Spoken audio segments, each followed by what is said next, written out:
Olá, amigos e amigas de Vidiversos. O Ministério da Educação no iniciante governo de Jair Bolsonaro parece ter entrado mesmo em uma reta de redefinição. E tudo parece conduzir à mudança do ministro Ricardo Vélez Rodrigues. Ele é um intelectual importante, sério, estudioso, mas se deixou envolver e cometeu erros imperdoáveis. A educação no Brasil é o pior problema do país. O esquerdismo hegemônico que impera na cultura nacional, no mínimo desde a metade da década de 70, destruiu o sistema educacional brasileiro. Isso foi feito com a propagação do piagetismo, de Jean Piaget, e do pensamento construtivista. Por essas concepções, o processo educacional se dá por meio do próprio estudante e de suas escolhas, do momento em que ele quer aprender. Por esse sistema, o educador abdicou do papel protagonista que tinha sido seu centenariamente na educação brasileira.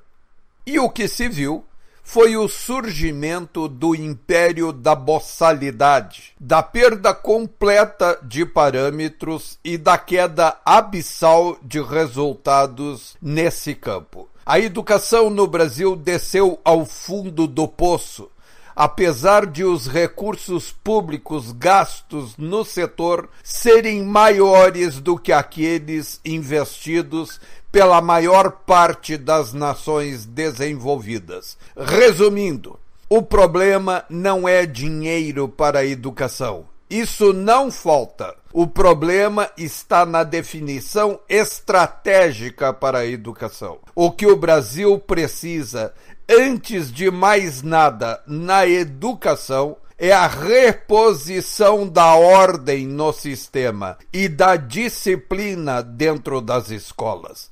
Não há processo educacional sem ordem e disciplina. Ora, essas noções foram completamente perdidas no país por décadas de aplicação da assassina concepção construtivista, na qual o professor se desonera da função de ensinar, sua precípua prerrogativa e razão de existir. A noção estratégica de ordem e disciplina como elementos absolutamente fundamentais e necessários para o sistema de educação só foram preservados, com muito custo, nas escolas militares. Não por acaso, essas escolas são as que apresentam os melhores resultados no país inteiro em quaisquer parâmetros pelos quais seus resultados sejam analisados. Tanto as escolas mantidas pelo Exército Brasileiro, quanto aquelas mantidas pelas polícias militares nos estados. O Rio Grande do Sul, por exemplo, estado onde a educação pública foi modelo nacional, derivado da concepção positivista de Júlio de Castilhos, e sofreu obstinado processo de destruição pelo esquerdismo durante décadas, fomentado permanentemente por um sindicato, CEPERS, comandado pelo PT. Pois bem, no Rio Grande do Sul, as duas melhores escolas são militares, portanto públicas, ambas localizadas em Porto Alegre. O Colégio Militar do Exército Brasileiro e o Colégio Tiradentes, da Brigada Militar. O Colégio Militar é a escola que fornece o maior número de estudantes para a muito famosa, única, superior Academia de Agulhas Negras, que funciona em Resende, no Rio de Janeiro. Portanto, O que cabia ao ministro Ricardo Vélez Rodrigues era estabelecer um plano estratégico, fixando a ordem e a disciplina como valores básicos, fundantes da educação brasileira, e passar a aplicação paulatina dessa estratégia na prática. Ao mesmo tempo, ele deveria ter estabelecido resultados que precisariam ser alcançados no curto, médio e longo prazos. É possível obter estes resultados práticos, concretos, no sistema de educação em muito curto espaço de tempo, como 6 meses, por exemplo.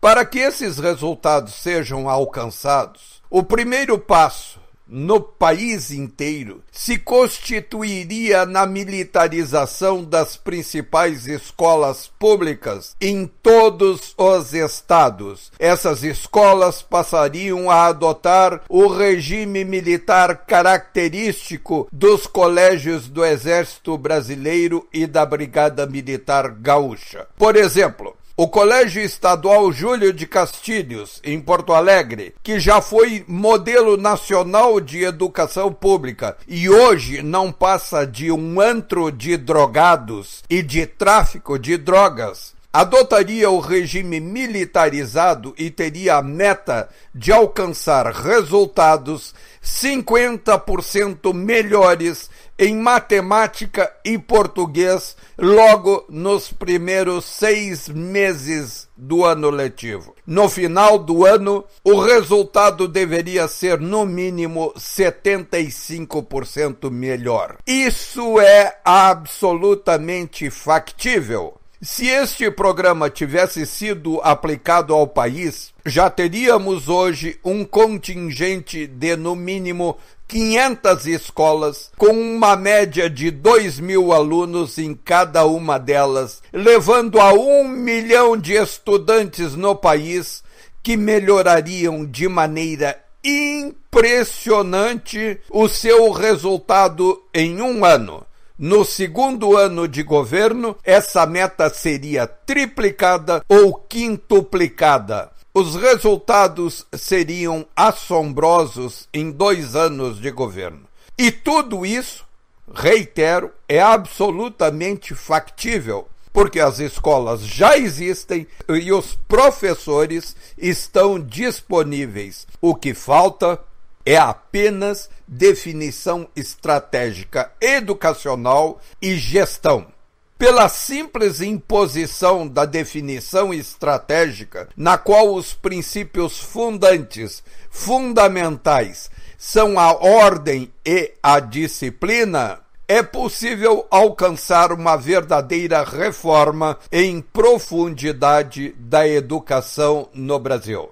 De maneira paralela, poderiam ser desenvolvidos muitos outros programas para a criação de oportunidades para os estudantes brasileiros. Por exemplo, um programa nacional de programação em informática. Outro exemplo, pegar os melhores estudantes e colocá-los dentro dos quartéis para a melhora nas suas performances esportivas. Resumindo, não é obrigando crianças a cantar hino nacional e produzindo vídeos desses atos cívicos que se chega a algum lugar. Isso é apenas consequência. É claro que, onde houver ordem e disciplina, isso acontecerá naturalmente. O que o ministro Ricardo Vélez Rodrigues pretendeu com sua ordem foi colocar a carroça na frente dos cavalos. Foi um erro brutal. E o Brasil não pode se permitir a perdas de tempo, principalmente na educação. O próprio presidente Bolsonaro vem há muito tempo deixando claro qual é o caminho que ele deseja para a educação. E tem toda a razão. Por que então não resolveram fazer o mais simples? Aplicar o que Bolsonaro propaga. Ainda é hora para se obter os resultados desejados com uma mudança de direção. Até mais!